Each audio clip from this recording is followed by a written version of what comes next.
लेकिन मैं आप लोगों को बताना चाहता हूँ कि जो गलती मैंने की वो आप कभी मत करना। एक रात मैं अपनी दोस्त को उसके घर छोड़कर एक शॉर्टकट रास्ते से वापस लौट रहा था। सभी कहते हैं कि उस रास्ते पर उनके साथ कुछ अजीब सी चीजें हुई हैं, इसीलिए उस रास्ते पर कभी नहीं जाना चाहिए। लेकिन मैं इन सब बातों में बिल्कुल नहीं मानता हूँ। तभी अचानक मुझे किसी लड़की के पुकारने की आवाजें आई। मैंने आसपास देखा तो वहाँ पर कोई भी नहीं था। मैंने उस बात को नजरअंदाज किया और अपने घर आकर सो गया। लगभग आधी रात को मुझे अपने कानों में एक लड़की की आवाज आई जो कह रही थी, उठ जा।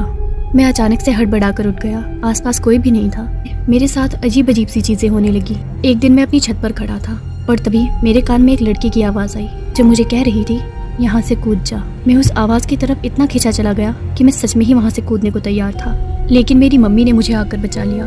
एक दिन मैं अपनी कार से कहीं जा रहा था। मेरे कान में उसी लड़की की आवाज आई जो कह रही थी, सो जा, और मैं सो गया। उस दिन मेरा बहुत बड़ा एक्सीडेंट हुआ और अब पता नहीं कि मैं बचूंगा या नहीं।